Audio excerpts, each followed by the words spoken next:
নমস্কাৰ আজি ভিডিঅ'টোত মই আপোনালোকক সিটেটৰ কিছু দৰকাৰী কথা জনাবলৈ চেষ্টা কৰিম। প্ৰথমতে হ'ল সিটেটৰ ফুল ফৰ্ম। সিটেটৰ সম্পূৰ্ণ ৰূপটি হ'ল চেন্ট্ৰেল টিচাৰ ইলিজিবিলিটি টেষ্ট আৰু এই পৰীক্ষাটি central board of secondary education চমুকে CBSE প্ৰত্যেক বছৰ দুবাৰকৈ অনুষ্ঠিত কৰে। এবাৰ হয় জুন বা জুলাই মাহত আৰু দ্বিতীয়টি হয় ডিসেম্বৰ বা জানুৱাৰী মাহত। ই হৈছে শিক্ষকৰ অৰ্হতা নিৰূপণৰ এক পৰীক্ষা। ইয়াৰ প্ৰয়োজনীয়তা কি? সিটেট পৰীক্ষাটো হৈছে এটা কোৱালিফাইং পৰীক্ষা। এই পৰীক্ষাটি কোৱালিফাই হ'লে এই পৰীক্ষাৰ নম্বৰৰ লগত হায়াৰ সেকেন্ডাৰী বা গ্ৰেজুৱেশ্যন পৰীক্ষাৰ নম্বৰ যোগ কৰি শিক্ষক বাছনিৰ বাবে মেধাৰ তালিকা প্ৰকাশ কৰা যায়। সিটেট পৰীক্ষাত বহিবৰ বাবে অৰ্হতা কি লাগে? সিটেট পৰীক্ষাত বহিবৰ বাবে আপুনি হয় DLED বা BEd উত্তীৰ্ণ হ'ব লাগিব, অন্যথা BEd বা DLEDৰ আপুনি দ্বিতীয় বৰ্ষৰ ছাত্ৰ বা ছাত্ৰী হ'ব লাগিব, অৰ্থাৎ অধ্যয়নৰত হ'ব লাগিব। এই সিটেট পৰীক্ষা কেনেকৈ অনুষ্ঠিত হয়? সিটেট পৰীক্ষা দুটা পৰ্যায়ৰ বাবে অনুষ্ঠিত কৰা হয়। প্ৰথম পৰ্যায়টোত প্ৰথম শ্ৰেণীৰ পৰা পঞ্চম শ্ৰেণীলৈ অৰ্থাৎ LP লেভেল আৰু দ্বিতীয় পৰ্যায়টি ষষ্ঠ শ্ৰেণীৰ পৰা অষ্টম শ্ৰেণীলৈ অৰ্থাৎ UP লেভেলত অনুষ্ঠিত কৰা হয়। পৰ্যায় অনুযায়ী দুখন পেপাৰ থাকে।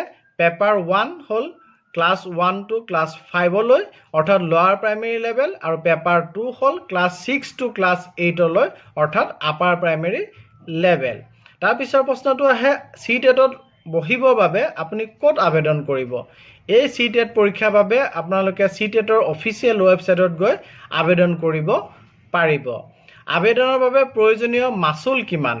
জেনেৰেল আৰু OBCৰ শিক্ষাৰ্থীয়ে অকল যদি পেপাৰ 1 অৰ্থাৎ LP লেভেলৰ পেপাৰখন দিব বিচাৰে তেতিয়াহ'লে এপ্লিকেশ্যন ফিজ হৈছে 1000 টকা আৰু যদি দুইখন পেপাৰ একেলগে দিব বিচাৰে অৰ্থাৎ পেপাৰ 1 আৰু পেপাৰ 2 দুইখনে একেলগে দিব বিচাৰে তেতিয়াহ'লে এপ্লিকেশ্যন ফিজ হয়গে 1200 টকা।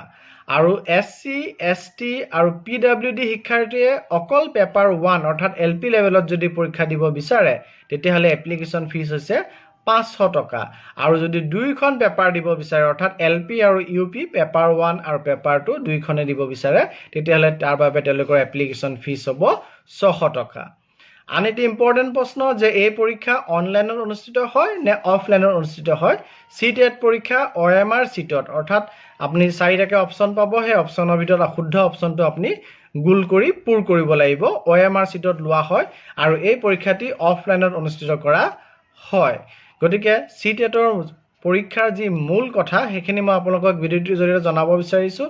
আমি জানো যে সুপ্ৰিম কোৰ্টৰ পৰা এটি ৰায় আহিছে, যোনটো ৰায়ৰ জৰিয়তে প্ৰত্যেকগৰাকী কৰ্মৰত শিক্ষক বা শিক্ষয়িত্ৰী যাৰ চাকৰিকাল 5 বছৰতকৈ অধিক আছে তেওঁলোকে টেট উত্তীৰ্ণ হোৱাটো বাধ্যতামূলক কৰিছে আৰু টেট উত্তীৰ্ণত আমাৰ যি ৰাজ্যিক টেট অনুষ্ঠিত হয় সেইটো উত্তীৰ্ণ হ'লেও হ'ব বা যি চেন্ট্ৰেল টেট অনুষ্ঠিত হয় সেইটো উত্তীৰ্ণ হ'লেও হ'ব। ৰাজ্যিক টেট কেতিয়া অনুষ্ঠিত হ'ব তাৰ কাৰণে ৰাজ্য চৰকাৰে সিদ্ধান্ত গ্ৰহণ কৰে, ৰাজ্যৰ শিক্ষা বিভাগে, আৰু সেইটোৰ কোনো নিশ্চয়তা নাই কেতিয়া অনুষ্ঠিত হয়। যেতিয়া অনুষ্ঠিত কৰে তেতিয়াহে অনুষ্ঠিত হয়। কিন্তু চেন্ট্ৰেল টেট প্ৰতি বছৰে দুটাকৈ অনুষ্ঠিত হৈ গৈ থাকে। যিহেতু 2 বছৰৰ সময়সীমা আমাক দিছে গতিকে যদি আমি ইচ্ছা কৰোঁ তেতিয়াহ'লে এতিয়াৰ পৰা আমি বছৰে 2 বছৰত আমি 4বাৰ টেট দিব পাৰিম চেন্ট্ৰেল টেট। গতিকে আমি সাজু হ'ব পাৰোঁ যদি আমি ইচ্ছা কৰোঁ। আৰু এই কথাটো আপোনালোকক জনাই থোৱা উচিত যে সুপ্ৰিম কোৰ্টৰ এই জাজমেণ্টৰ জৰিয়তে প্ৰতিগৰাকী কৰ্মৰত শিক্ষকে টেট উত্তীৰ্ণ হোৱাটো বাধ্যতামূলক কৰা গৈছে।